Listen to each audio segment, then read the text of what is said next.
Hello everybody, Tommyruin here, and today I'm going to be showing you how you can get diremaul tribute runs done in about 7 minutes using feign death with everyone in your group having that ability. This method will require you to have someone with blacksmithing or lockpicking so that you can get through one of the doors, but otherwise it's pretty foolproof. So the method we use involves skipping lots of ad packs by using feign death, because once you feign death they'll just reset back to their previous location. So you have your tank run in first and they can pick up all the aggro and absorb all the damage, with your healer offering some heals as you go through, and then you just feign death. It's as easy as that, and you can do that to skip most of the trash in this dungeon. So with our first pull, we normally pull the ads right from the beginning and go all the way through to the steps in the middle of the courtyard room where you pick up the key. And this is because you could do this in 2 pulls, but we felt that it was easiest if we just took all of the ads and then feign death on these steps just in front here. So what you do is you pull all the mobs and feign death just here, and this is not a foolproof method. You will have deaths, and you'll see a few of those in this run which I've recorded. So this definitely isn't our fastest run, but this is definitely the fastest way of running this instance, just skipping all of the trash entirely. You've just got to watch out for this guy who's patrolling with his dogs at the front there, but you can get around him and go right down into the tunnel. And this is where one of the first bits of the run where it can really kind of screw up happens, and that's because these mobs have a banish effect. So you have to watch out for that, and that's one thing which you do have to account for if you are taking this as a speed run. But the mobs here do cast a banish which can't be dispelled, and that player that does get banished sadly just kind of has to be left behind, or you could just hold out, but we left them behind and they normally have enough survivability to run and feign death close to where we were, or just to die close to where we were. Now this is the next part. The eyes which are wandering around, these eyes of Kilrog, they have a massive knockback and need to be interrupted and killed instantly. So that's the only trash which you are really killing in this instance. Apart from the bugs down at the bottom here, those are the only things which you're killing. So you need to kill them as soon as possible and have your melee and ranged DPS interrupt them. So the next place for feign deathing is at the bottom of the stairs here. We had a few deaths due to people being banished and then aggro not dropping correctly. And that's something which can happen with feign death. You can be resisted, but this is the best place to res for the second feign death.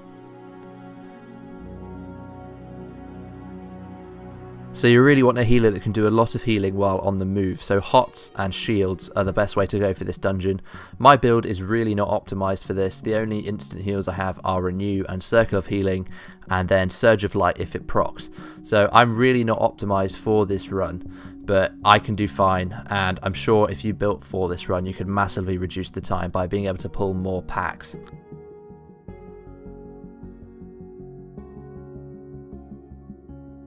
Now you can kill those ads if you want to, the bugs and the scorpions, but on this run we didn't. There's another eye there which needs to be killed and interrupted, otherwise people get thrown back, and you'll be seeing that thrown back effect just past here. But what you want to do is run through and feign death on this ramp, and at the bottom there is a trash pack which can do the banish, and at the top of the stairs which wanders down there is another eye which can knock you back. So you really have to be careful with this bit and feign death when you're about halfway up the ramp, so you don't pull the mobs which stand at the bottom. So as you can see, we successfully did that, no one died. But here at the top of this ramp there are 2 of the eyes which can cross their path, so that can make this bit very hard to get through. Now here we got a bit caught out because we accidentally body pulled the pack at the top of the ramp, which meant that our DPS were just not focused on getting the eye down, which led to our tank being knocked back, as you can see in the video. So that meant that we had to wait for the tank to get back up the stairs, and this led to us losing a few seconds, but realistically it doesn't really matter in the long run. It just means that you get a slightly slower run, but the eye had to die as soon as possible, so the DPS went on the eye, the mobs followed the tank, and the tank just holds the aggro as long as he can, and the healer's job is just to keep the tank alive, really. So you really want a healer that can do a lot of healing while on the move, so hots and shields are the best way to go for this dungeon. So as you might be able to see here, one of the DPSs gets banished there, and the tank is just holding off on his feign death so he can keep him alive. This is a really good strat. if you do have people who are banished, because that means that they can get back in and feign death, and it means that you avoid a resurrection. So as you can see, the DPS is running up the stairs, and then the tank feigns death, which gives the DPS enough time to feign death themselves, avoiding all of the aggro from all of those mobs. Now up here there's another eye, and this is the last eye you'll have to deal with, but this is another eye which has to be killed as soon as possible. The tank takes the 2 adds by the doorway there.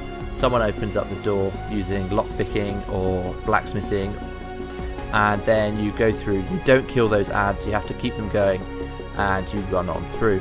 And now this is another big pull. You have to pull this pack of adds, and then this pack of adds just in front there, the 3 adds, and the boss as well.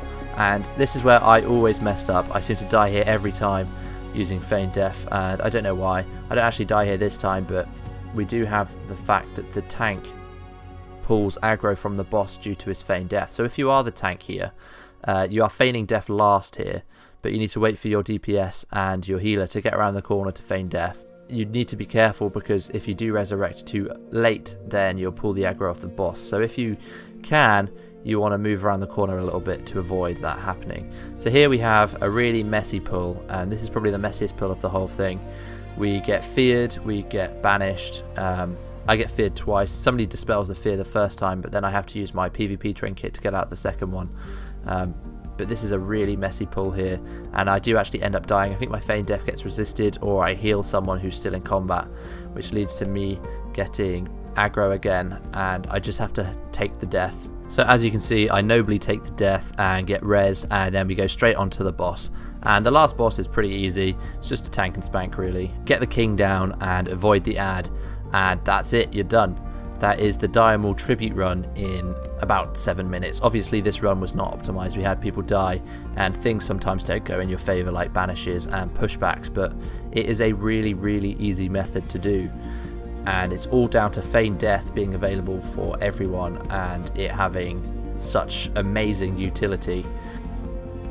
Now what you can do with this run is get really nice gear and tokens from it. If you queue up in the dungeon finder for diremaul North, you can complete this dungeon and get a token at the end of it, all in 7 minutes. So you're getting 17G roughly worth of token, and all the gear which you get dropped. The gear doesn't have very much of a monetary value. It sells for very little gold, but the items can be very good, and you can obviously get very good REs, and there is that really nice axe as well. So it's definitely something worth doing if you are looking to gear up and get some reforged tokens, because this is the easiest way to get them. But thank you very much for watching, guys. If you have liked this video, leave a like, and do let me know what you think in the comment section. Hit that subscribe button if you haven't already, and I will see you all very soon.